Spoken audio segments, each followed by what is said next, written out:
أعوذ بالله من الشيطان الرجيم. بسم الله الرحمن الرحيم.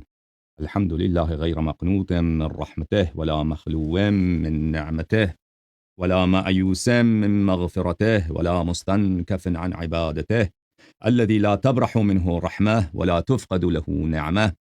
ثم السلام والصلاة على أمينه على وحيه ونجيبه من خلقه وصفيه من عباده، إمام الرحمة وقائد الخير ومفتاح البركة، سيدنا ونبينا أبي القاسم المصطفى محمد، وعلى أهل بيته الطيبين الطاهرين الذين أذهب الله عنهم الرجس وطهرهم تطهيرا، ولا سيما بقية الله في الأرضين وحجته في العالمين، الروح وأرواح العالمين لتراب مقدمه فداء، واللعن الدائم على أعدائهم وغاصبي حقوقهم وجاحدي مناقبهم ومنكري فضائلهم من الآن إلى أبد الآبدين. فأعوذ بالله من الشيطان الرجيم. بسم الله الرحمن الرحيم. يا أيها الذين آمنوا إذا نودي للصلاة من يوم الجمعة فاسعوا إلى ذكر الله وذروا البيع، ذلكم خير لكم إن كنتم تعلمون. صدق الله العلي العظيم.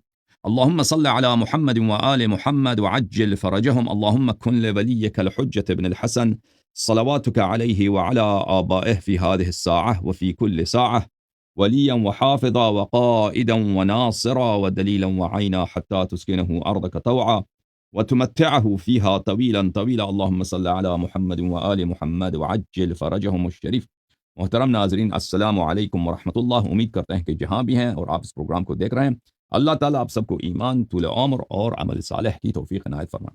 پروردگار عالم کی بارگاہ میں دعا ہے کہ خداوند متعال ہم پہ تفضل فرمائے اور ہماری گناہوں کی مغفرت کرے اور ہمارے اموات کی گناہوں کی بہت مغفرت کرے اور ہماری اولاد کی گناہوں کی مغفرت کرے اور ہمیں جنتی بنائے، اور رسول اللہ صلی اللہ علیہ وآلہ وسلم اور ان کے عطرت پاک علیہم الصلاۃ والسلام کی شفاعت بار بار ہمارے نصیب، ہمارے اموات کے نصیب اور ہماری اولاد کے نصیب فرمائے، اور ہماری اولاد کو تاروز قیامت صراط حق اہل بیت علیہم الصلاۃ والسلام کا خادم و ناصر قرار دے، اور ہمارے نسل سے دشمن و مبغض اہل بیت علیہم السلام اللہ تعالیٰ پیدا نہ فرمائے. اللہم صل علی محمد وآل محمد وعجل فرجهم الشریف. یا اللہ یا اللہ یا اللہ یا ارحم الراحمین یا ارحم الراحمین یا ارحم الراحمین یا محمود بحق محمد ویا علی بحق علی ويا فاطر السماوات والأرضين بحق فاطمة الزهراء ويا محسن بحق الحسن ويا قديم الإحسان بحق الحسين، نسألك ونقسمك صل على محمد وآل محمد وعجل لوليك الفرج. اللهم عجل لوليك الفرج. اللهم عجل لوليك الفرج. اللهم عجل لوليك الفرج. اللهم عجل لوليك الفرج. اللهم صل على محمد وآل محمد وعجل فرجهم الشريف. آپ کے بہت سارے سوالات آ رہے تھے نماز جمعہ کے متعلق، نماز جمعہ ہم پڑھیں یا نہ پڑھیں، اس کا حکم کیا ہے. تو میں آپ کو ہمیشہ وعدہ دیتا رہا کہ اس کے متعلق لیکچر دیں گے. تو انشاءاللہ تبارک و تعالی آج سے 2 یا 3 لیکچر انشاءاللہ اگر زندگی رہی، اللہ نے توفیق دی، تو آپ کی خدمت میں نماز جمعہ اور نماز عید کے متعلق پیش کریں گے، اور انشاءاللہ تبارک و تعالی اس کے متعلق اوہام کا ازالہ کریں گے اور اقوال کے دلائل آپ کی خدمت میں پیش کیے جائیں گے. دیکھیں میرے محترم ناظرین، نماز جمعہ کے متعلق سب مسلمانوں کا اجماع ہے اور مذہب حقہ کا اجماع ہے کہ یہ واجب ہے. اس کے وجوب میں کوئی شک ہے ہی نہیں. اس کا وجوب کتاب سے اور سنت سے بلا ریب ثابت ہے. لیکن اس کا وجوب بہت ساری جو شریعت میں بہت ساری چیزیں شریعت کا جز ہیں، واجب ہیں، لیکن ان کا وجوب یہ شرائط ہوتے ہیں. وہ شرائط کیا ہیں اس کے متعلق بھی بات کریں گے انشاءاللہ تبارک و تعالی. سب سے پہلے ہم اس کے اصل وجوب پہ بات کریں گے. تو اس کا اصل وجوب میرے محترم ناظرین کتاب عزیز سے اور سنت مطہرہ سے بلا ریب ثابت ہے.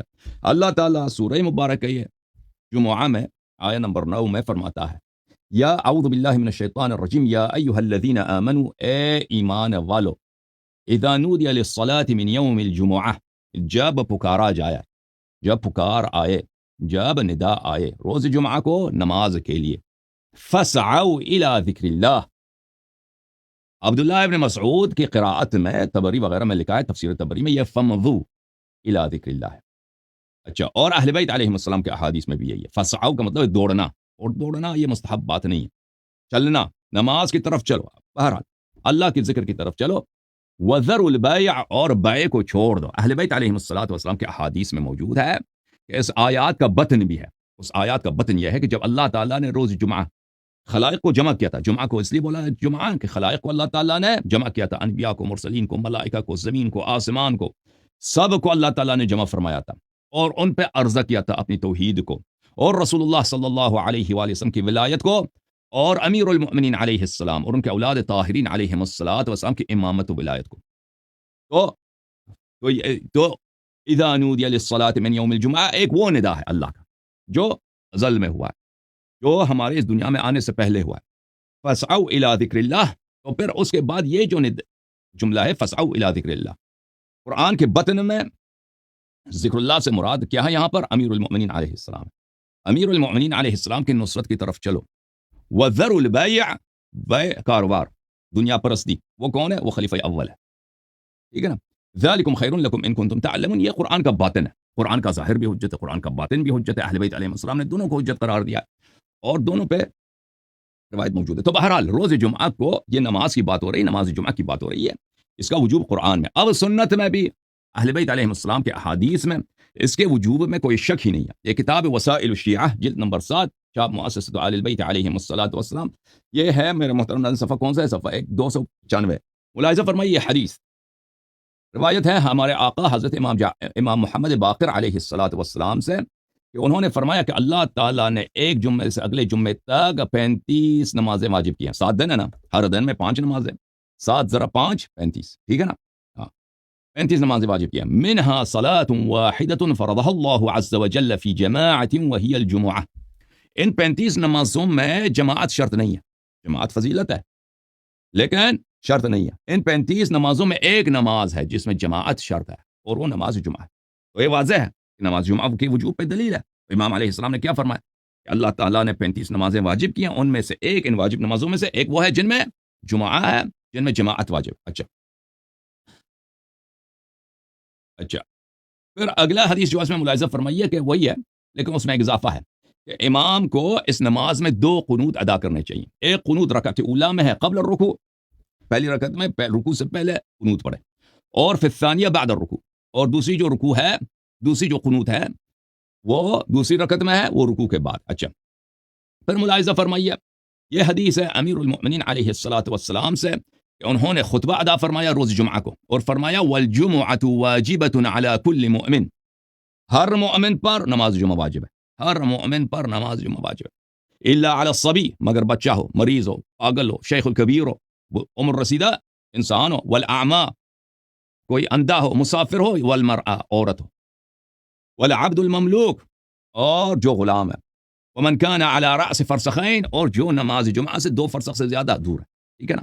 اچھا پھر ملاحظہ فرمائیے اگلے حدیث میں حضرت امام محمد باقر علیہ السلام سے روایت ہے صلاۃ الجمعۃ فریضہ، نماز جمعہ فریضہ واجب.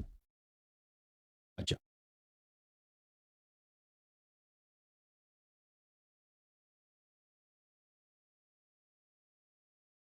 پھر صفحہ نمبر 298 میں اس حدیث کو ملاحظہ فرمائیے حضرت امام محمد باقر علیہ السلام سے روایت ہے من ترک الجمعۃ 3 متوالیات بغیر علت طبع اللہ علی قلبہ، جو شخص 3 ہفتے تک نماز جمعہ مرتب متوالیاً ترک کر دے تو اللہ اس کے دل پہ مہر لگا دیتا ہے، تالا لگا لیتا ہے، بغیر کسی دلیل کے، بغیر کسی عذر بہانے کے 3 ہفتوں تک وہ نماز جمعہ ترک کرے. اچھا تو ان روایات سے کیا پتہ چلتا ہے میرے محترم؟ اور بھی بہت سارے روایات ہیں، ان سے پتہ چلتا ہے کہ نماز جمعہ کے وجوب میں شک نہیں ہے، جیسے تمام مسلمین میں شک نہیں ہے. البتہ اس کے وجوب مطلق نہیں ہے، اس کے وجوب کے شرائط ہیں، اگر وہ شرائط پورے ہوں تو واجب ہے. ٹھیک ہے نا؟ اگر وہ شرائط پورے نہ ہوں، اس کے شروط بہت سارے ہیں، اگر وہ شروط ہوں تو جمعہ واجب ہے، اگر شروط نہ ہوں تو واجب نہیں ہے. آپ کی خدمت میں عرض کروں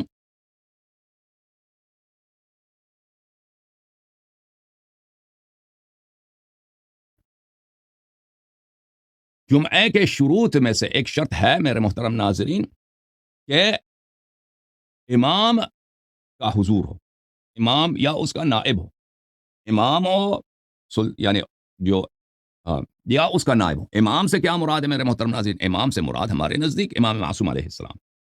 اور اس کے نائب سے کیا مراد ہے؟ نائب جو اس کام پہ لگا دیا گیا کہ تم لوگوں کو نماز پڑھا دو، یا ان کا نائب عام ہو کہ ان کے مناسب میں سے، جملہ مناسب میں سے ایک منصب یہی ہو کہ نماز پڑھانے کا منصب ہے، نماز جمعہ پڑھانے کا منصب ہے۔ اور یہ شرط میرے محترم ناظرین، یہ شرط صرف شیعوں کے ہاں نہیں ہے، مخالفین کے ہاں بھی ہیں۔ البتہ ان کے ہاں جو ہیں وہ کوئی بھی شخص فاسق و فاجر ہو وہ امام وقت ہو سکتا ہے، ان کے ہاں بھی، بالخصوص ابو حنیفہ کے ہاں فقہ حنفی میں اس بات کی بڑی شدت سے تاکید ہے کہ نماز جمعہ کے شرط میں سلطان وقت یا اس کے نائب کا اذن ضروری ہے۔ دوسرے جو ہیں مثلا احمد بن حنبل ہے، اس سے بھی یہ قول مروی ہے۔ مالکیہ کے ہاں بھی کچھ اس طرح ہے۔ اس کا مخالف جو کٹر مخالف ہے اس شرط کا وہ کون ہے؟ شافعی ہے۔ بقیہ کے ہاں سب سے کٹر جو موافق ہے اس شرط کا ابو حنیفہ ہے۔ ابو حنیفہ کے بعد احمد سے بھی یہ مروی ہے، مالک سے بھی یہ مروی ہے، البتہ شافعی اس بات کو نہیں مانتا۔ اب میں پہلے اس شرط کو جماعت مخالفین کے کتب سے دکھا دیتا ہوں، پھر آتے ہیں انشاءاللہ تبارک و تعالی شیعہ مذہب میں کہ شیعہ مذہب میں کون سے اقوال پائے جاتے ہیں اور کون سا قول صحیح ہے، ادلہ کس قول کی تائید فرماتے ہیں، ادلہ کس قول کے ساتھ ہیں۔ میرے محترم ناظرین، ملاحظہ فرمائیے یہ کتاب ہے شرح تجرید للقدوری، قدوری صاحب کی کتاب ہے التجرید، یہ فقہ احناف کی ایک بہت ہی مفصل کتاب ہے۔ قدوری صاحب جو ہے احناف کے فقہاء اور مجتہدین میں سے ہیں، اور ان کی وفات سنہ 428، یہ مجلد نمبر 2 ہے، چاپ دارالسلام ہے، سنہ 2004 میں یہ کتاب چھپی ہے۔ ملاحظہ فرمائیے یہاں پر صفحہ نمبر 965 جلد نمبر 2، قدوری صاحب فرماتے ہیں، کہتے ہیں کہ جمعہ اور ظہر دو ایک نماز نہیں ہے بھائی، صلاتان مختلفتان، جمعہ جو ہے اور نماز ہے، نماز ظہر اور ہے، بدلالتی ان الجمعة تحتاج الى شرائط لا يفتقر الظهر اليها، بہت واضح ہے کہ جمعہ کے بہت سارے شرائط ہیں جو ظہر کے یہ شرائط نہیں ہیں، ظہر کے یہ شرائط نہیں ہے، ظہر کو آپ لازم نہیں ہے کہ جماعت کے ساتھ پڑھیں، فرادہ پڑھ سکتے ہیں، جمعہ جماعت کے بغیر ہوتا ہی نہیں ہے، اور بھی شرائط ہیں۔ اچھا وہی جو شرائط جمعہ کے ہیں وہ کیا ہیں؟ المکان والامام والعدد والوقت والخطبۃ والسلطان۔ سلطان سے کیا مراد لیتے ہیں عزیزو؟ سلطان سے یہ مراد لیتے ہیں خلیفہ وقت، حاکم وقت، خلیفہ وقت، حاکم وقت۔ اچھا اب جو ہے اس کی شرح میں دوسرے کتب سے بات زیادہ واضح ہو جائے گی۔ یہ کتاب ہے المبسوط لشمس السرخسی، جلد نمبر 2، چاپ دار المعرفہ، اور یہ احناف کی بہت ہی مفصل کتاب ہے فقہ میں، 28-29 جلدوں پہ کتاب ہے، ایک جلد اس کا اصول فقہ ہے، باقی سب فقہ پر ہے۔ یہاں پر شمس السرخسی صاحب صفحہ نمبر 25 میں فرماتے ہیں، والسلطان من شرائط الجمعۃ عندنا، بادشاہ وقت کی اجازت اور اس کا اذن ہمارے ہاں شرائط نماز جمعہ، اس کے بغیر نماز واجب ہی نہیں ہے، نماز ہوتی ہی نہیں ہے، ٹھیک ہے نا؟ خلافاً للشافعی، شافعی کے خلاف، شافعی کہتا ہے یہ شرط نہیں ہے، ہم اس کے مخالف ہیں شرط۔ وقاسه بأداء سائر المکتوبات فالسلطان والرعیة في ذلك سواء۔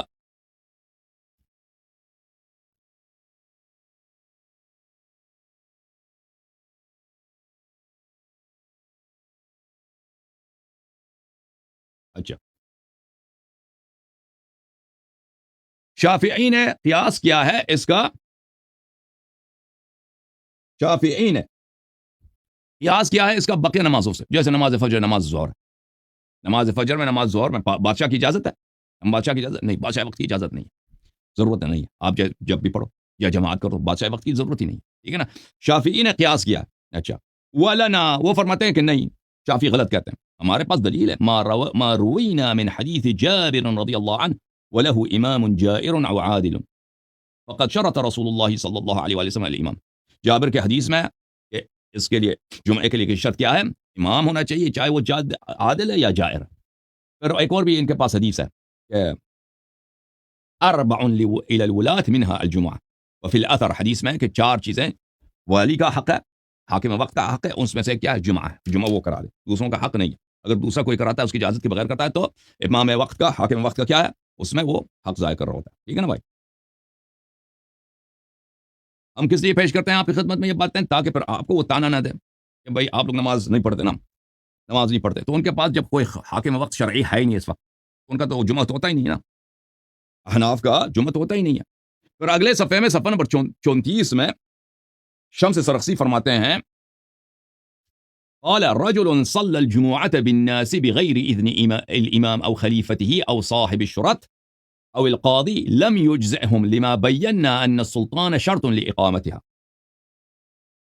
شمس سرخسی کہتے ہیں کہ ایک شخص ہے، اس نے نماز جمعہ پڑھا بغیر اذن الامام، امام وقت کے یعنی سلطان وقت کے، حاکم وقت کے اذن کے بغیر، یا اس کا جو جانشین ہے، حاکم وقت کا جو گورنر ہے، یا اس کا جو پولیس فورس ہے، جو تانے دار ہے، تانے دار کے اجازت کے بغیر، او القاضی یا شہر کا جو قاضی ہے، کیونکہ یہ سب جو ہے نا یہ ڈپیوٹیز تھے، یہ نمائندے تھے، یہ ان کا نصب کون کرتا تھا؟ حاکم وقت کرتا تھا، گورنر کا، قاضی کا، فوج کا اور تانے کا جو تانے دار ہوتا تھا، مقامی علاقے کا جو پولیس فورس ہوتا تھا، یہ سب حکام اس کا نصب کرتے تھے.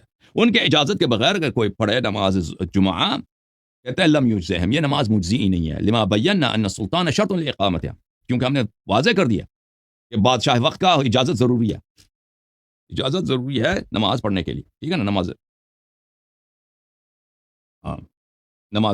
نماز جمعہ کے لیے شرط ہے. تو اگر بغیر اذن امام کے کوئی پڑھتا ہے تو کیا ہوتا ہے اس میں؟ ابو حنیفہ کے نزدیک وہ مجزی نے، نماز غلط ہے، اس کو ظہر کا نماز پڑھنا چاہیے.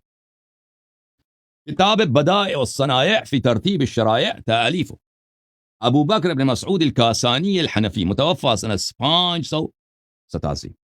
یہ جز نمبر 2 ہے، دارالکتب العلمیہ بیروت میں کتاب چھپی ہے جناب، اور سنہ 2003 میں چھپی ہے. ملاحظہ فرمائی یہاں پر صفحہ نمبر 186 میں فصل فی بیان شرائط الجمعہ، نماز جمعہ کے شرائط میں، پھر صفحہ نمبر 188 میں اس شرط کا ذکر ہے. وَأَمَّا الشَّرَائِط الَّتِي تَرْجِعُ إِلَى غَيْرِ الْمُصَلِّ، جو نماز گزار کے ہاتھ میں وہ شرائط نہیں ہے، نماز گزار کے ہاتھ میں نہیں، وہ کیا ہے؟ ان میں سے فَخَمْسَةٌ، اس میں سے ایک سلطان ہے، ایک بادشاہ وقت ہے. اچھا، بادشاہ وقت.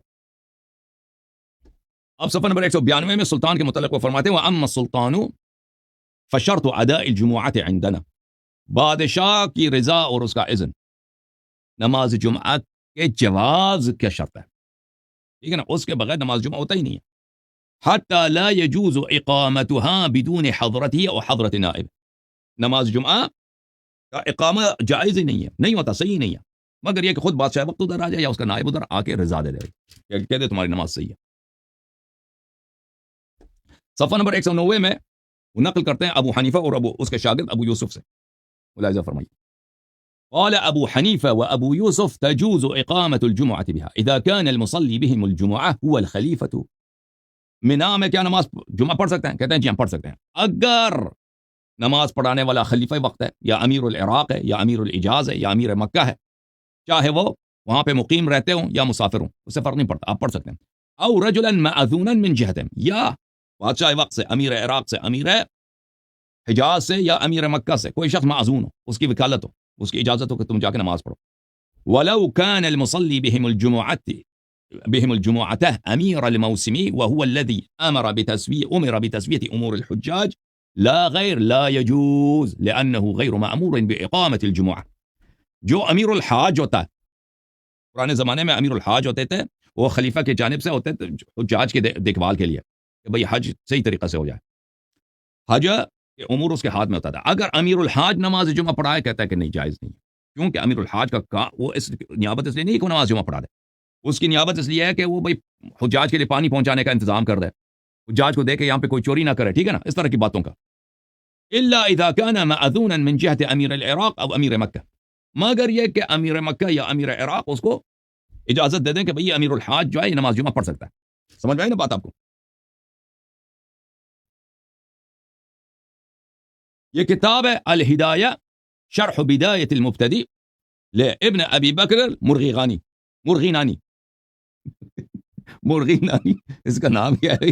مرغینانی ہے، ٹھیک ہے نا، ابو بکر مرغینانی، ٹھیک ہے نا بھائی، مرغینانی، ابو بکر مرغینانی کی کتاب ہے الہدایہ فی شرح بدایت المبتدی. مرغینانی صاحب کی اس کتاب میں جلد نمبر 2 شابدار السراج، کتاب چھپی ہے سنہ 2019 میں، ٹھیک ہے نا. اس میں ملاحظہ فرمائیے،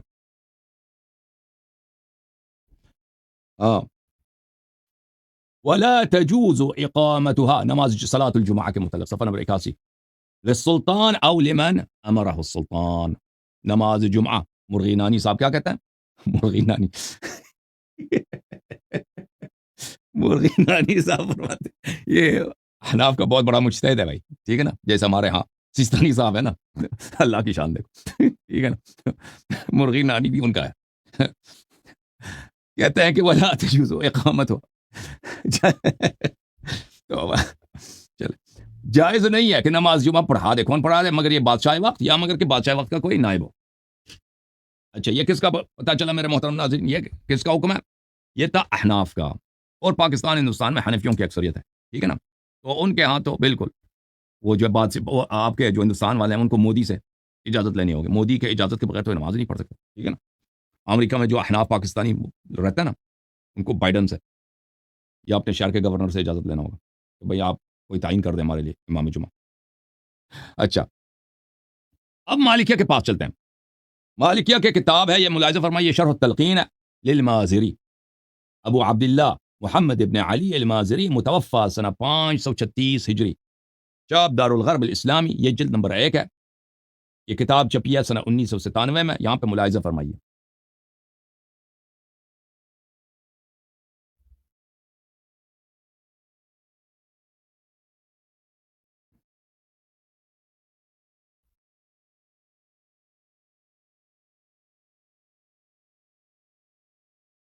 یہ صفحہ نمبر 954 ہے اس کتاب میں، مازری صاحب فرماتے ہیں،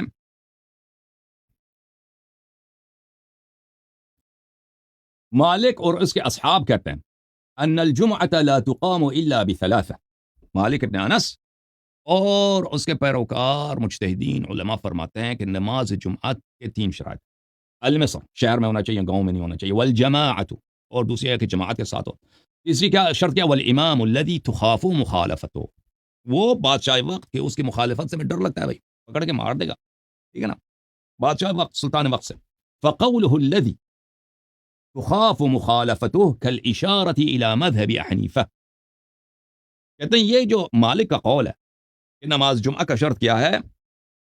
اذن ہو اس امام کا جس کی مخالفت کا ڈر ہے، یہ وہی ابو حنیفہ کا قول ہے، سلطان وقت کا اذن شرط ہے نماز جمعہ میں۔ اچھا،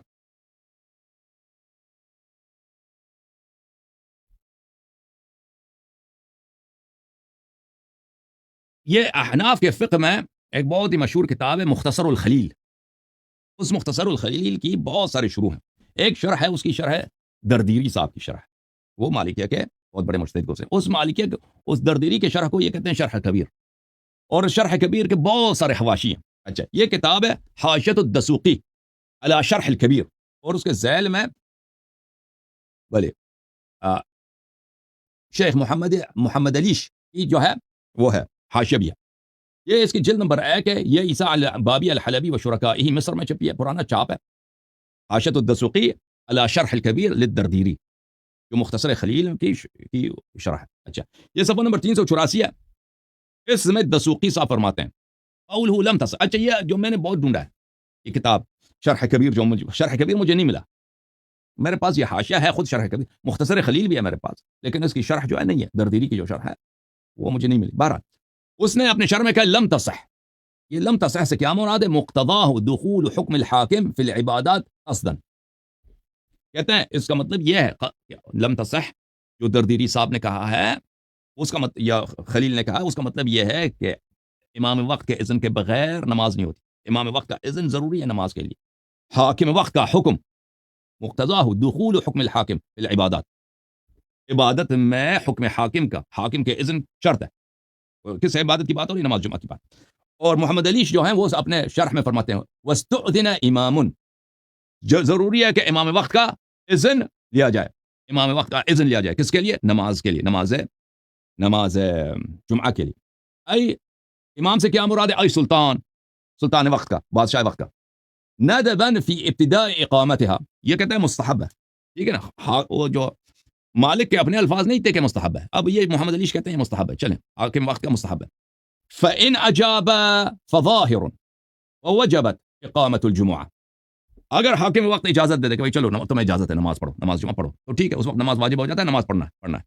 وَإِنْ مَنَعَ مِنْ إِقَامَتِهَا وَأُمِّنُوا عَلَىٰ أَنفُسِهِم مِّن، اگر حاکم وقت نے کہا کہ نہیں نماز نہیں پڑھ سکتے بھائی، نماز جمعہ میں اجازت نہیں دیتا، لے اس وقت میں ہم دیکھیں گے، کہتے ہیں کہ ہماری جو جان مال کو خطرہ ہے یا نہیں ہے، ہم اگر نماز جمعہ اقامہ کر رہے ہیں تو ہو سکتا ہے حاکم اپنا فوج بھیج دے، ہمیں تہس نہس کر دے، اگر ہمیں اپنے جان و مال کی امان ہے تو پھر ہم نماز پڑھ لیتے ہیں، حاکم وقت نے اجازت نہیں دیا تو جہنم میں۔ وَإِلَّا بِأَن لَمْ يَأْمَنُوا إِن مَنَعَ لَمْ تُجْزَ بلی أي لم تصح ويعيدونها، اگر ہمارے مال و جان کو خطرہ ہے تو پھر نماز باطل ہے۔ اگر حاکم وقت نے کہا کہ نماز نہیں پڑھو اور ہم نے نماز پڑھ لی لیکن ہمیں خوف تھا کہ ہمیں پکڑ کے جیل میں ڈال دیں، ٹھیک ہے نا، تو اس صورت میں وہ نماز باطل ہے، دوبارہ نماز پڑھنی چاہیے، اس کی قضا کرنی چاہیے، یعنی جمعہ کے بجائے ظہر کی قضا کریں گے۔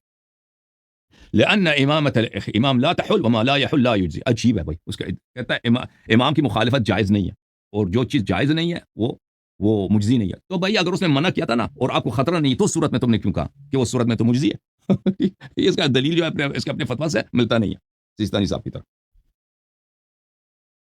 یہ کس کا بھائی بن گیا؟ احناف کا ہم نے آپ کی خدمت میں پیش کر دی کچھ تفصیل کے ساتھ، پھر مالکیہ کا، اب شوافع کا۔ یہ محمد ابن ادریس شافعی کی جو فقہ ہے، ٹھیک ہے نا، آپ کے ایران میں بہت سارے شوافع ہیں، پاکستان عراق میں جو جماعت عمریہ مصر اور شام میں جو ہیں بہت سارے ان کے کیا ہیں، یہ شافعیہ ہیں، شافعی مذہب کے پیروکار ہیں۔ یہ کتاب الحاوی الکبیر فی فقہ الامام الشافعی وهو شرح المختصر والمزنی تعلیف الماوردی البصری، چاپ دار الکتب العلمیہ الجزء الثانی، یہ کتاب چھپی ہے سن 1994 میں۔ اچھا، اس کتاب میں اللہ آپ کا بھلا کرے میں آپ کو دکھاؤں، یہ صفحہ نمبر 446 ہے۔ قال الشافعی، شافعی نے کہا، والجمعة خلف كل امام صلاها من امیر ومأمور ومتغلب على بلد وغیر امیر جائزہ، کہتا ہے جمعہ آپ کسی بھی امام جماعت کے پیچھے پڑھ سکتے ہیں، چاہے وہ امیر وقت ہو یا اس کا نمائندہ ہو، اس کا ڈپیوٹی ہو، اس کا کارندہ ہو، ومتغلب على بلد، یا کسی بلد پہ کوئی فاتح شخص آیا، کسی نے زبردستی امیر وقت کو بگا کے وہاں پہ آ کے اس نے زبردستی قبضہ کیا، وغیر امیر، یا کوئی غیر امیر ہے، بھائی کوئی ضروری نہیں ہے، کسی بازار سے ہم نے اٹھا دیا کسی پرچون والے کو، نماز پڑھانا آتا ہے کہتا ہاں پاتا ہے، چلو نماز پڑھا، وہ پڑھا رہا ہے، ٹھیک ہے نا، یا کوئی مولوی ایسے ہی مولوی ہے، اس کو کسی بادشاہ وقت نے حکم نہیں دیا، وہ پڑھا دے تو صحیح۔ وخلف عبد ومسافر، اور غلام کے پیچھے یا مسافر کے، ان سب کے پیچھے ہو سکتا ہے۔ کما تجزی الصلاۃ فی غیرہ، بس نماز جمعہ کا نماز ظہر کے ساتھ کوئی فرق ہے ہی نہیں، نماز مغرب کے ساتھ، جیسے نماز مغرب کسی بھی آدمی کے ساتھ تم پیچھے پڑھ سکتے ہو نا، کسی بھی شخص، اسی طرح نماز جمعہ بھی کسی کے پیچھے پڑھ سکتے ہو۔ یہ کس کا قول ہے؟ یہ شافعی کا۔ ماوردی اس کی شرح میں فرماتے ہیں، صلاۃ الجمعۃ لا تفتقر الى حضور السلطان ومن اداها من المسلمین بشرائطها انقطعت به۔ ماوردی کہتے ہیں، شافعی فرماتے ہیں کہ نماز جمعہ کے لیے بادشاہ وقت کی اجازت کی ضرورت نہیں ہے، مسلمان اگر یہ نماز بجا لائیں شرائط کے ساتھ تو نماز منعقد ہوتی ہے۔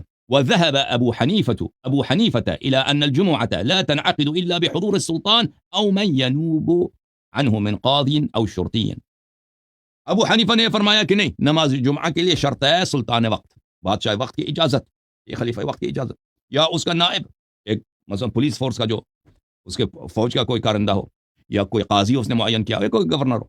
وبه قال الحسن، حسن بصری کا بھی یہ فرمان ہے، والاوزاعی، اوزاعی نے بھی یہ کہا، استدلالا بان رسول اللہ صلی اللہ علیہ وآلہ وسلم كان يقيمها بنفسه او بمن يوليه اقامتها من قبله۔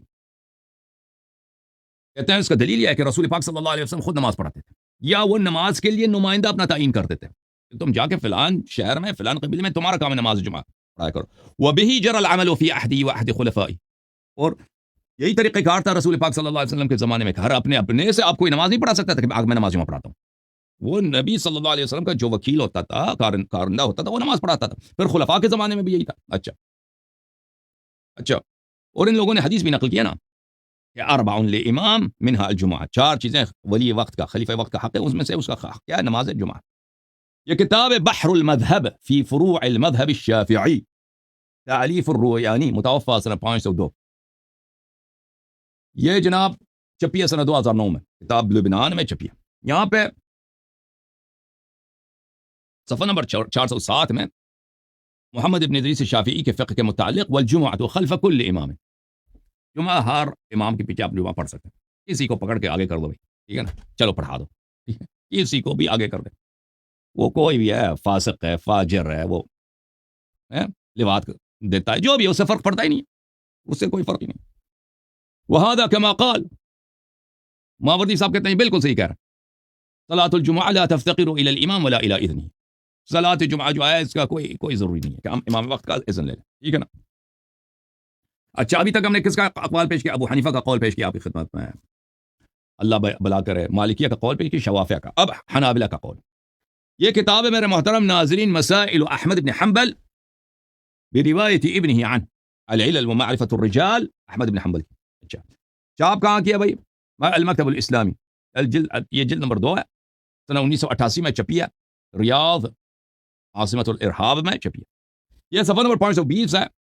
سمعت ابی، احمد دا پتر کہندا، احمد بن حنبل کا بیٹا عبداللہ ابن احمد کہتا ہے میرے والد صاحب فرماتے تھے الجمعہ اذا كانوا 40 رجلا جمعوا باذن السلطان، جب 40 آدمی اکٹھے ہو جائے نا، 40 آدمی، تو پھر جمع ہوتی ہے. اور لیکن اس کے لیے کس کی اجازت ہوتی ہے؟ باذن السلطان، بادشاہ وقت کی اذن کی ضرورت ہوتی ہے. بادشاہ وقت کی کیا اذن کی ضرورت ہے.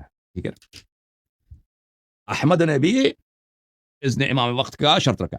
یہ کتاب ہے الجامع لعلوم احمد، الجلد نمبر 6، المجلد السادس، کتاب دار الفلاح، کتاب 2009 میں چھپی ہے.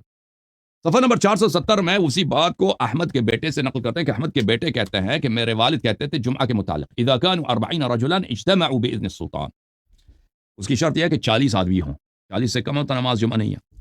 اور پھر کیا شرط ہے؟ باذن السلطان، سلطان وقت ان سے جمعہ کرا دے اور جمعہ کی اجازت دے.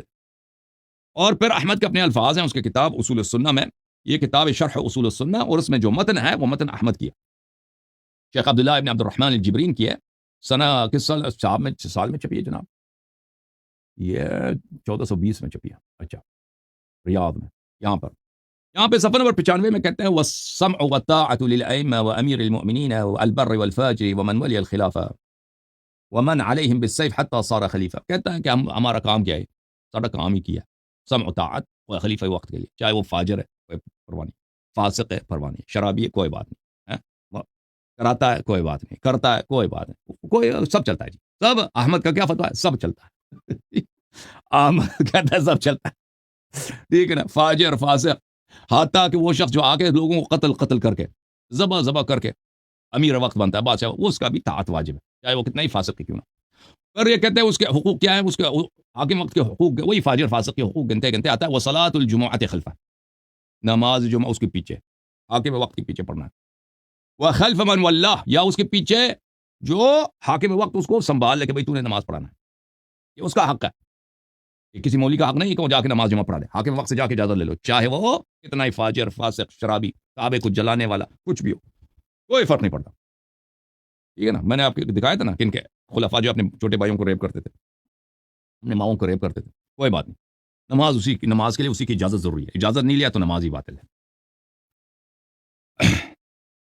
یہ کتاب ہے قاضی ابو یعلا الفراء الحنبلی کی، المسائل الفقہیہ من کتاب الروایت والوجہین، تعلیف مکتبۃ المعارف الریاض، جلد نمبر 1، سنہ 1985 ریاض میں یہ کتاب چھپی ہے. یہاں پہ صفحہ نمبر 185 میں اشتراط اذن الامام لاقامۃ الجمعہ میں احمد کا قول نقل کر رہے ہیں.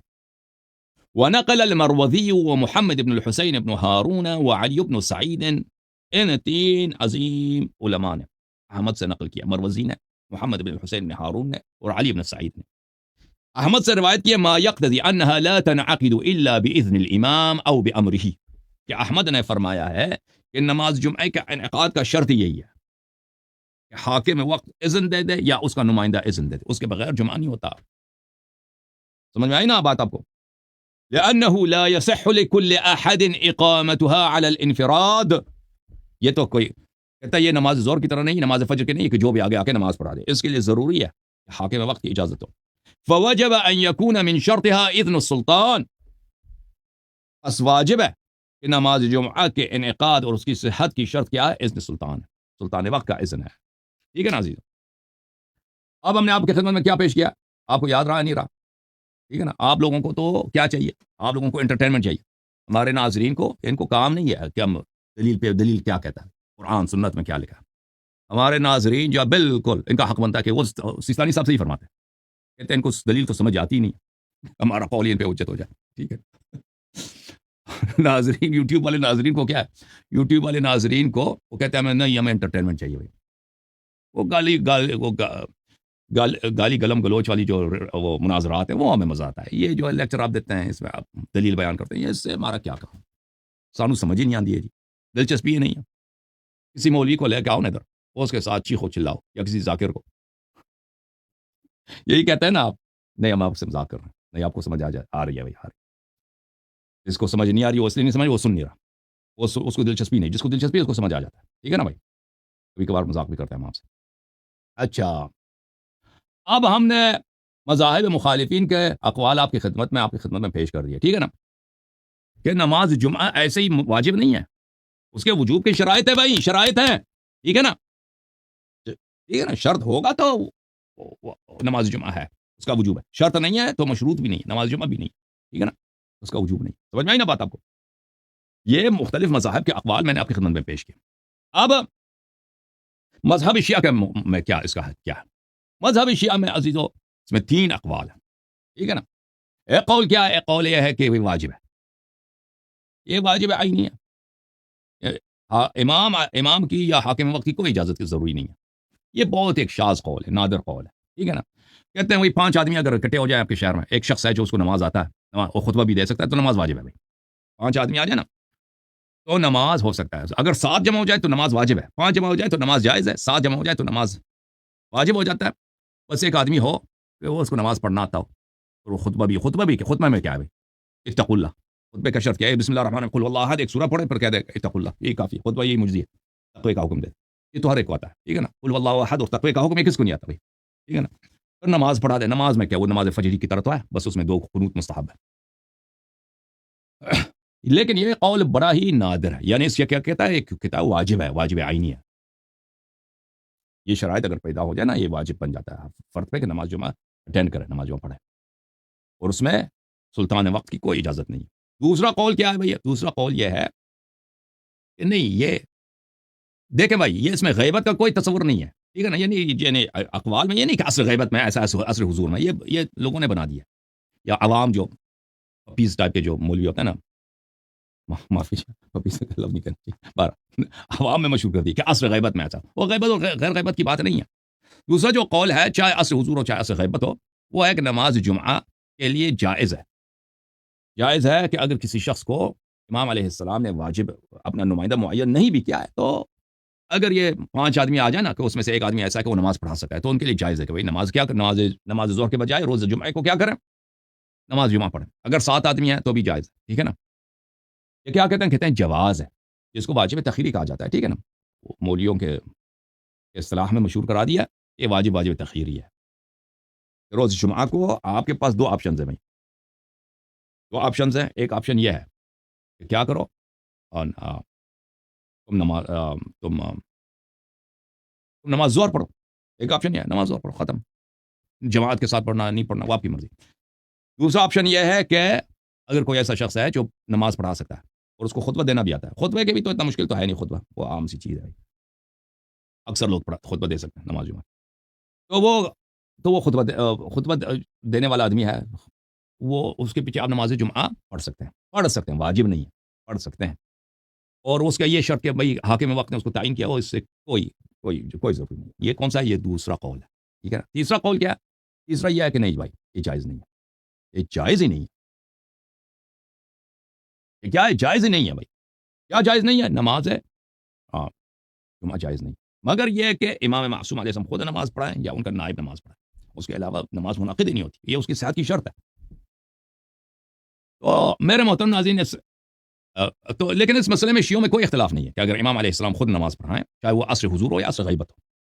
عصر غیبت میں امام علیہ السلام امام کے پاس آ جائیں، یا نہ کہیں مل جائے امام علیہ السلام نماز پڑھائیں، تو وہ نماز جائز ہے، اس میں کوئی شرط نہیں. یا امام علیہ السلام کا نائب خاص ہو، جنہوں نے تعین کیا ہو کہ تمہارا کام یہ ہے کہ فلاں علاقے میں جا کے نماز پڑھا دو، تو اس میں نماز جمعہ پڑھنا جائز ہے، نماز بلکہ وہ واجب ہو جاتا ہے. اس میں تو کسی کا شک ہی نہیں ہے، وہ تو سب اجماعی ہے. اور پھر یہ کہ چاہیے عصر امام علیہ السلام کے ہاتھ میں حکومت ہو، جیسے امیر المؤمنین علیہ السلام کی حکومت تھی، امام حسن مجتبی علیہ السلام کی حکومت تھی. ٹھیک ہے نا. یا ایسا عصر ہو جس میں امام علیہ السلام کی حکومت نہیں، امام جعفر صادق علیہ السلام کا تو زمانہ ہے. اگر وہ امام جعفر صادق علیہ السلام کسی کو اپنی طرف سے کسی گاؤں میں کسی قبیلے میں کہتے ہیں کہ تم بھائی وہاں پہ چپکے سے جا کے لوگوں کو نماز جمعہ پڑھا دو شیعوں کو، تو اس میں تو کسی کو شک نہیں ہے کہ وہ نماز ہو جاتا ہے. تو یہ 3 اقوال ہیں میرے مختلف محترم ناظرین، لیکن ان 3 اقوال میں ایک قول پہ سب کا اتفاق ہے کہ اگر امام علیہ الصلوۃ والسلام نماز پڑھائیں تو اس میں وجوب میں کوئی شک ہی نہیں، ٹھیک ہے نا، وجوب میں شک نہیں۔ لیکن اگر امام علیہ الصلوۃ والسلام چاہے عصر حضور ہے، مثلا امام علیہ السلام مدینے میں، یا عصر غیبت ہے جب ہم اپنے زمانے میں رہتے ہیں، ٹھیک ہے نا، اس زمانے میں یا عصر امام علیہ السلام میں، اس زمانے میں نماز جمعہ کا کیا کام ہے؟ ایک ہے کہ امام علیہ الصلوۃ والسلام کی اذن کی ضرورت نہیں ہے، کوئی بھی شخص نماز جماعت پڑھ سکتا، جو نماز ظہر پڑھا سکتا ہے، کوئی نماز جمعہ بھی پڑھ سکتا ہے، اس کے اس فرق کے ساتھ کہ اگر اس کو خطبہ دینا آتا ہے 5 منٹ کی تقریر کر سکتا ہے، ٹھیک ہے نا، وہ نماز ظہر اگر پڑھا سکتا ہے، اس کے ساتھ 5 منٹ کی تقریر کر سکتا ہے، تو وہ نماز ظہر پر نماز جمعہ اس صورت میں کیا واجب ہے، واجب عینی ہے، فرق نہیں کرتا غیبت یا عصر حضور، اس میں فرق ہی نہیں ہے۔ یہ پہلا قول شاذ نادر۔ دوسرا قول یہ ہے کہ واجب تخیری ہے، بھائی چاہے عصر حضور امام علیہ السلام یا عصر غیبت، فرق نہیں کرتا، فرق بالکل نہیں کرتا، ٹھیک ہے نا۔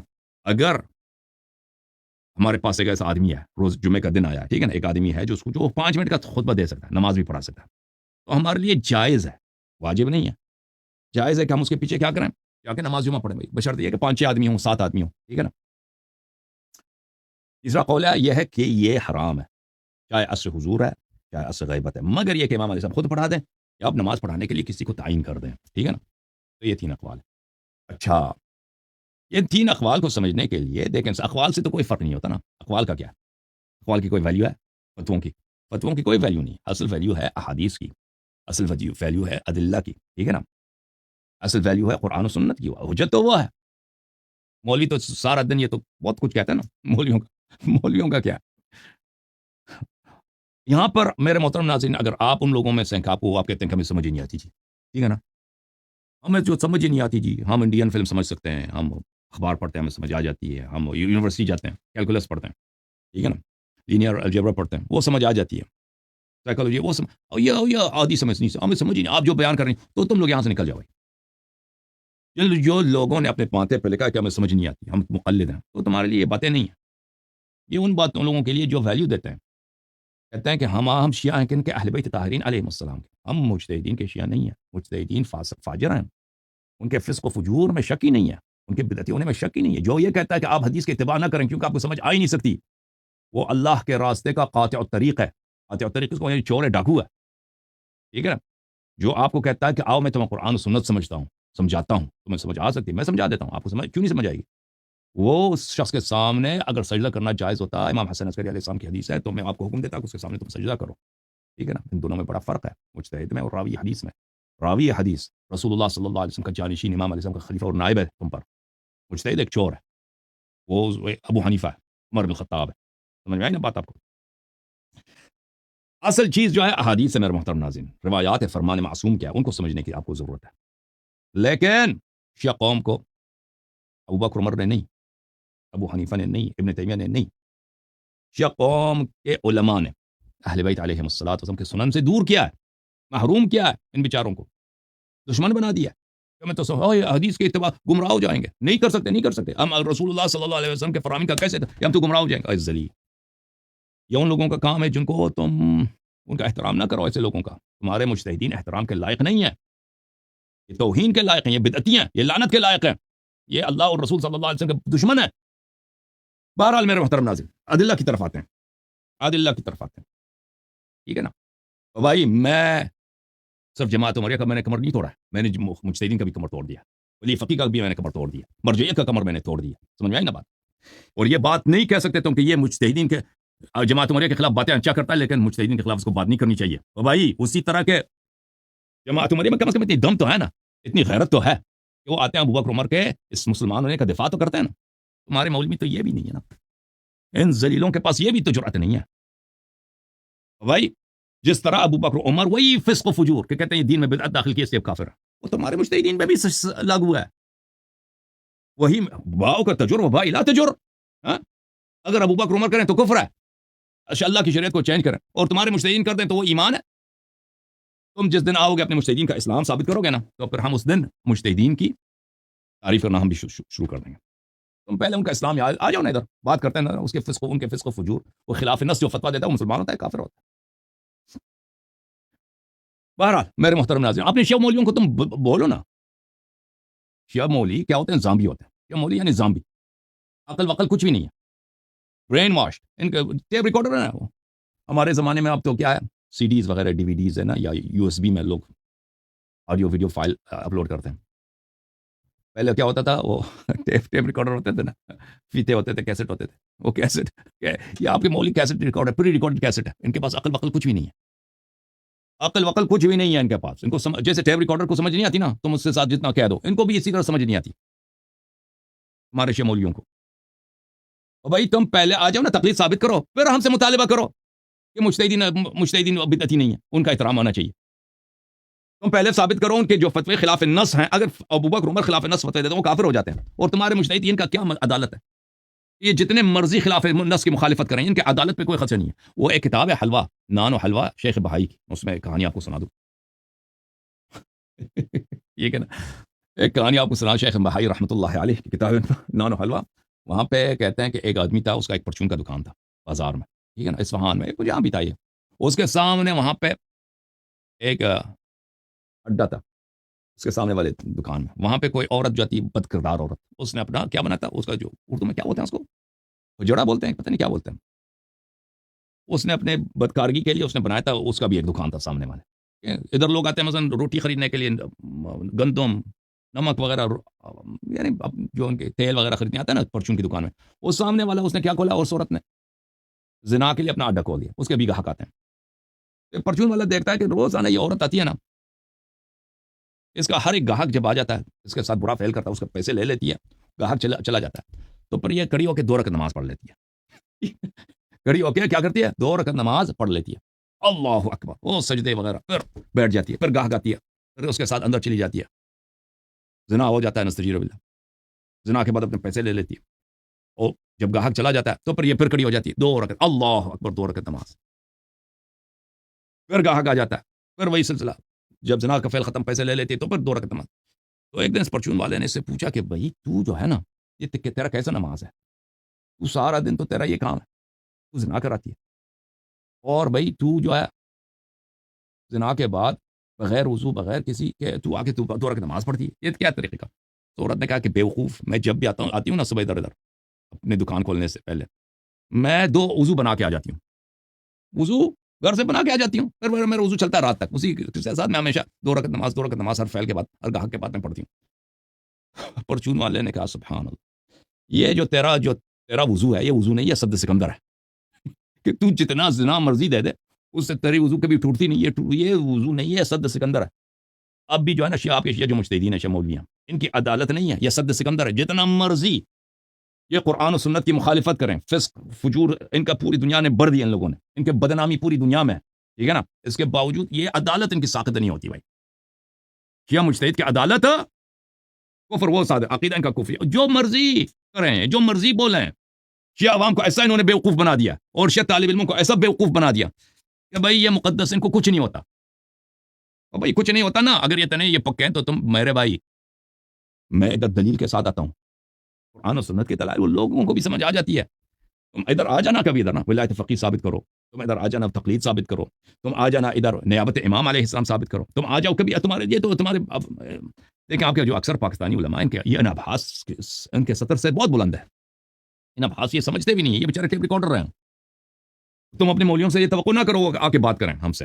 میں آپ کو بتا رہا ہوں کہ یہ آتے کیوں نہیں ہیں، اس لیے نہیں آتے کہ یہ ٹیپ ریکارڈر ہیں. ان میں ایک چیز ریکارڈ کر دی گئی، ایران نے ایک چیز ان میں ریکارڈ کر دی ہے بھائی، ٹھیک ہے نا. اب ٹیپ ریکارڈر کے ساتھ آپ گفتگو کر سکتے ہیں؟ نہیں کر سکتے. آپ ٹیپ ریکارڈر کے ساتھ جو بھی بات کر رہے ہیں وہی سے وہ بولے گا جو اس کو ریکارڈ ہو چکا ہے پہلے سے. اس کو تو سمجھ تو نہیں آتی نا. آپ کے مولوی افضل ٹیپ ریکارڈر ہے.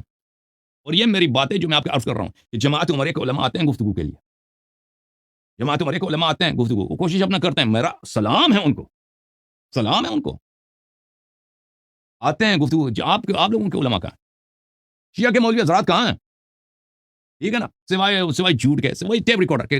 بھائی مرجعیت کا تو تقلید تو بدی ہی ہے، تقلید بدی ہے، اور بدی ہی ہے تو بدی، اور بھائی دوسروں کو کیوں نہیں سمجھ آئی نا. بدی ہی ہے تو امام جعفر صادق علیہ الصلوۃ والسلام کو اس کو بدی کا نہیں پتا تھا، اعظم کو کیوں نہیں پتا چلا اس بدی کا. بہرحال میرے محترم ناظرین، اب آتے ہیں نماز، اصل نماز جمعہ کی طرف. ہم بات بہت دور چلی گئی. بہرحال ہمارا دروازہ کھلا ہے میرے محترم ناظرین، ہمیشہ عمریہ کے لیے بھی کھلا ہے، اور مبتدعہ شیعہ جو ہیں، بدعتی شیعہ جو ہیں، تقلیدی اصولین، مجتہدین کے لیے بھی دروازہ کھلا ہے، ولایت فقی والے کے لیے، انقلاب والوں کے لیے، اجتہاد تقلید والوں کے لیے، فلسفہ اور تصوف والے شیعوں کے لیے، یہ بنام شیعہ ہیں، حقیقت میں یہ شیعہ نہیں ہیں، ان کے لیے دروازہ کھلا ہے، جب آ جائیں گفتگو کا دروازہ کھلا ہے، ٹھیک ہے نا؟ اگر یہ کہتے ہیں کہ ہمارے چینل پہ آ جاؤ، ہم نے اعلان کیا ہے بھائی ہم ہر مخالف کے چینل پہ جانے کے لیے تیار ہیں، بشرطے کہ وہ گفتگو براہ راست ہمارے چینل سے بھی نشر ہو، معذر ہے، وہاں ہے کوئی مرد، اوکے؟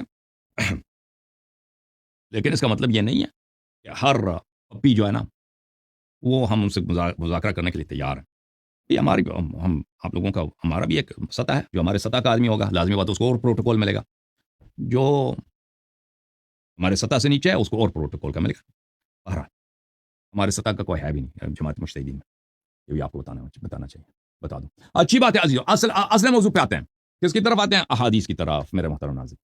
دیکھیں تو یہاں پہ 3 اقوال ہیں نماز جمعہ کے متعلق، ٹھیک ہے نا؟ اس میں سے کون سا قول صحیح ہے میرے محترم ناظرین؟ اس سے پہلے کہ ہم ان اقوال کے متعلق بات کریں، ایک اصطلاح کو آپ کے سامنے میں پیش کروں، اس کو واضح کر دوں، اور وہ ہے امام العادل۔ امام عادل سے کیا مراد ہے؟ ٹھیک ہے، احادیث میں، ہمارے روایات میں امام عادل کا جو اصطلاح ہے اس سے مراد وہ نہیں ہے جو تو آپ لوگ سمجھتے ہو، جو زور کی نماز پڑھا دے اور وہ عادل ہو، وہ مراد نہیں ہے۔ نماز زور کے لیے یہ جو عام جو نماز ہے نا، اس امام جماعت، اس کے لیے عدالت کی شرط نہیں ہے، یعنی عدالت کی جو اصطلاح ہے، عدالت کا جو عنوان ہے، اس میں شرط نہیں ہے روایات میں۔ امام عادل کا مقصد و مفہوم کیا ہے؟ اس کا مقصد و مفہوم امام جائر کے مقابلے میں، سلاطین جائر کے جائر یعنی ظالم، ان کے مقابلے امام عادل یہ ائمہ اطہار علیہ الصلوۃ کی لقب ہے، سمجھ میں آئی نا بات آپ کو؟ تو جب ہم امام عادل کی بات کریں گے تو یاد رکھنا یہ عدالت وہ عدالت نہیں جو مجتہدین کی اصطلاح ہے۔ مجتہدین کا کیا اصطلاح ہے کہ بھئی عدالت ہے کہ وہ جو گناہ نہیں کرتا اور صغیرے پہ اصرار نہیں کرتا، یہ طرح مروت کے خلاف جا نہیں لاتا، ٹھیک ہے نا؟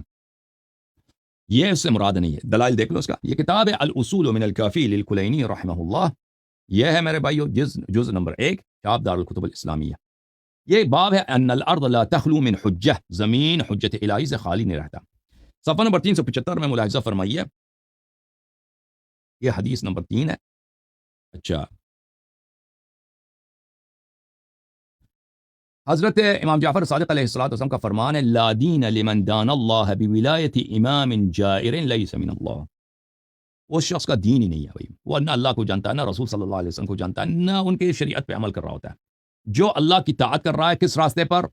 اللہ کی طاعت کر رہا ہے بولایت امام جائر لیس من اللہ، ظالم امام جس کی ولایت اللہ کی جانب سے نہیں ہے، جس کی امامت اللہ کی جانب سے نہیں ہے، اس کی ولایت کے ماتحت وہ شریعت پہ چل رہا ہوتا ہے، اس کی ولایت پر، اس کا تو دین ہی نہیں ہے۔ ولا عتب على من دان بولایت امام عادل من اللہ، اور کوئی ملامت نہیں ہے، یعنی گناہ مغفور ہے، معفو ہے اس شخص کے، چاہے وہ گناہ گار بھی ہو، کہ وہ اس راستے پر ہے کہ اس کا امام عادل ہے من اللہ، اس امام عادل جس کی امامت اللہ کی جانب سے ہے، اس کی ولایت پر۔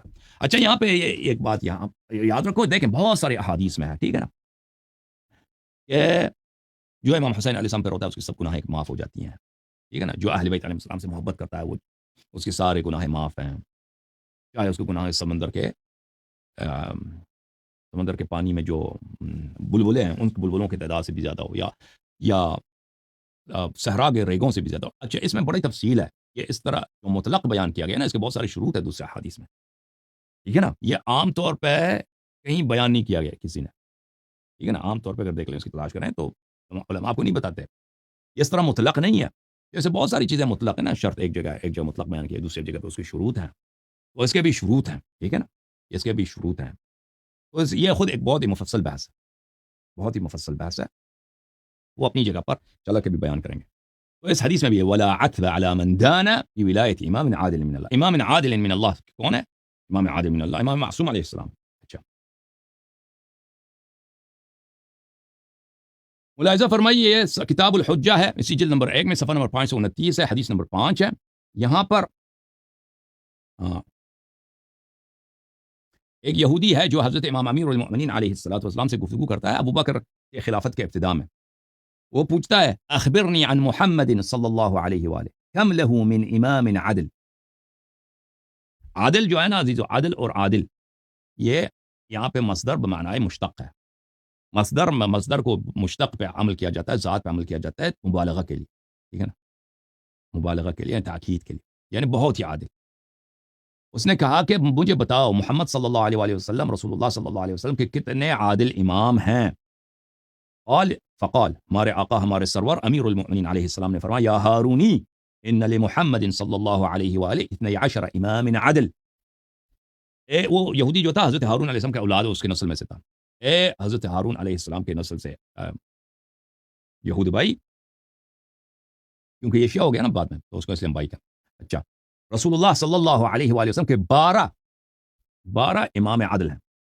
لا يضرهم خذلان من خذلهم، اگر لوگ ان کی نصرت نہ کرے تو ان کی عدم نصرت سے ان کا کوئی ضرر نہیں ہوتا.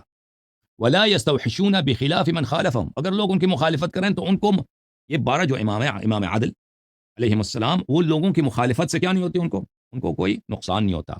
وَإِنَّهُمْ فی الدین ارسب من الجبال الرواسي فی الارض، وہ دین میں جیسے پہاڑ زمین پہ پختہ ہے نا، پہاڑ زمین میں پکے ہیں، پہاڑ جو زمین میں ان کا جڑ ہے، اسی طرح ائمہ اطہار علیہم السلام پہاڑوں سے بھی زیادہ جس طرح زمین میں ان کا جڑ ہے، وہ دین میں زیادہ، اس سے زیادہ کیا ہے، راسخ ہیں، محکم ہیں. ومسکن محمد صلی اللہ علیہ وآلہ فی جنته مع اولئک الاثنی عشر الامام العدل، اور رسالت پناہ صلی اللہ علیہ وآلہ وسلم کا جو جنت میں جو مسکن ہے، گھر ہے، رہائش ہے، وہ انہی 12 عادل اماموں کے ساتھ جنت میں. تو امام عادل سے کیا مراد ہے؟ یاد رکھو، امام عادل سے مراد، جب احادیث ہم آپ کو دکھائیں گے نا کہ امام عادل کی بات ہو رہی ہے، تم پھر یہ نہیں کہنا کہ ہمارے پاس ہمارے شہر کے مولوی وہ بھی تو عادل ہے نا، یہ اور عدالت کی بات ہو رہی ہے. احادیث میں جو اصطلاح ہے امام عادل کی، وہ مجتہدین کے اصطلاح سے مختلف ہے. یہ کتاب بصائر الدرجات فی فضائل آل محمد علیہم السلام لشیخنا المحدث محمد بن الحسن بن فروخ الصفار القمی رحمہ اللہ، یہ ایک قم میں چھپی ہے کتاب. یہاں پہ ایک باب ہے صفحہ نمبر 32 میں، باب فیہ الفرق بین ائمة العدل من آل محمد علیہ السلام و ائمة الجور من غیرہم بتفسیر رسول اللہ صلی اللہ علیہ وآلہ. اس باب میں ہم فرق بیان کریں گے، فرماتے ہیں مصنف، ائمہ عدل کی. ائمہ عدل کون ہے؟ من آل محمد علیہ السلام، جو آل محمد علیہ السلام میں سے، اور ائمہ جور جو آل محمد علیہ السلام سے نہیں ہے. تفسیر بیان کریں گے احادیث کی روح سے، روایات کی روح سے. پھر اس میں سب یہی ہے، ائمہ اطہار علیہم السلام اور ظالم خلفاء کے فروق بتائے گئے، ٹھیک ہے نا. اس میں ایک حدیث ہے، ملاحظہ فرمائیے. امام جعفر صادق علیہ السلام نے فرمایا، لا يصلح الناس الا امام عادل و امام فاجر،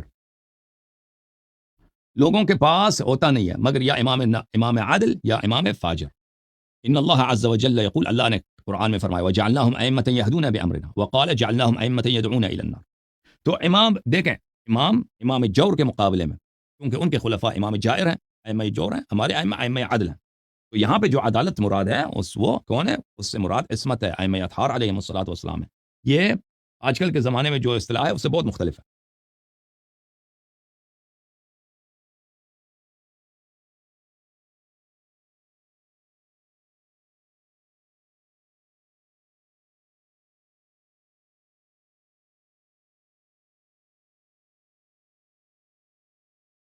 یہ صفحہ نمبر 286 میں بصائر الدرجات میں یہ حدیث ملاحظہ فرمائیے. راوی کہتے ہیں کہ ہم امام محمد باقر علیہ الصلوۃ والسلام کے ساتھ حج کے سفر میں تھے، وہ رمی جمرات کر رہے تھے، جو شیاطین کو پتھر مارتے ہیں نا، کنکر مارتے ہیں وہاں پہ.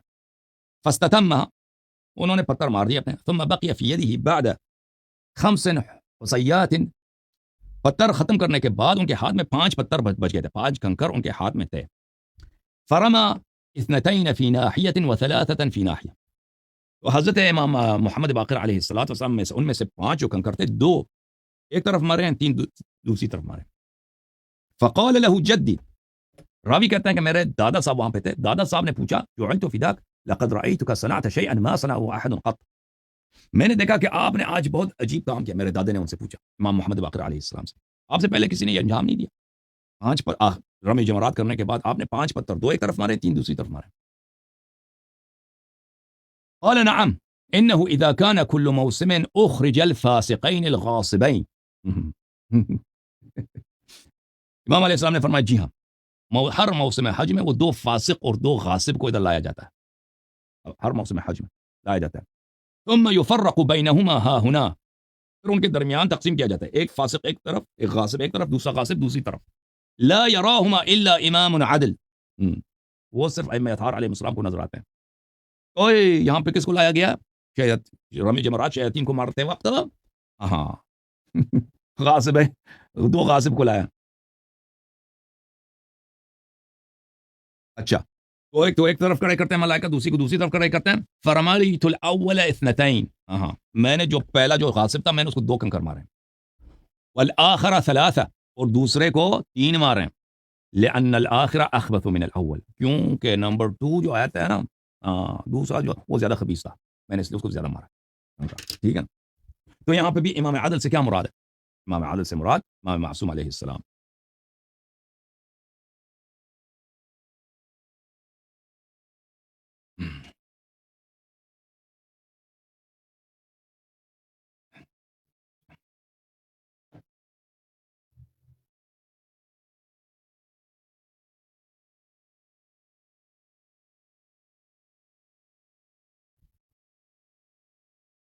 یہ کتاب ہے تفسیر علی بن ابراہیم القمی رضی اللہ عنہ، کتاب مؤسسۃ الدار الکتاب في قم المقدسہ، مطبعۃ النجف. اصل میں نجف کیا، بعد میں تو قم میں آف سیٹ کیا نا دوبارہ.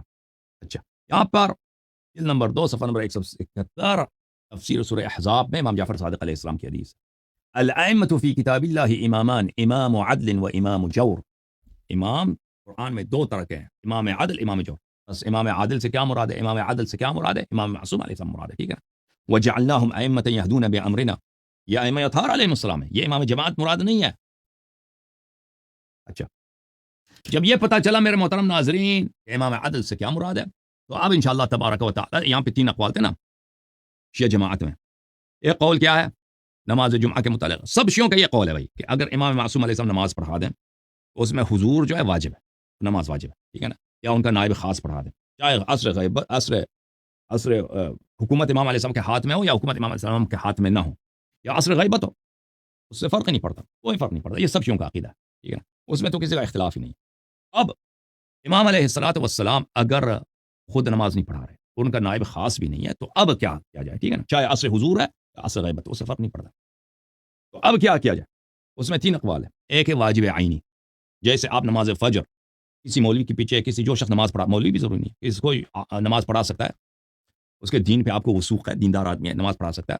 اگر وہی 5 منٹ کے 2 خطبے بھی دے سکتا نا، تو اس کے پیچھے آپ پہ واجب ہے نماز جمعہ پڑھیں. یہ پہلا قول ہے. دوسرا قول ہے کہ یہی ہے، کہتے ہیں واجب نہیں ہے، آپ پڑھ سکتے ہیں، آپشن ہے آپ کو. تیسرا یہ ہے کہ حرام ہے. تو ان میں سے کون سا قول صحیح ہے میرے محترم ناظرین؟ اب اقوال پہ آتے ہیں. ٹھیک ہے نا. تو یہ کل سے انشاءاللہ تبارک و تعالی، کیونکہ آج میں نے 1 گھنٹہ 15 منٹ بات کیا. ٹھیک ہے نا، وہ کافی ہے. تو اب جو ہے یہ بقیہ مواد کل سے انشاءاللہ آپ کی خدمت میں پیش کریں گے.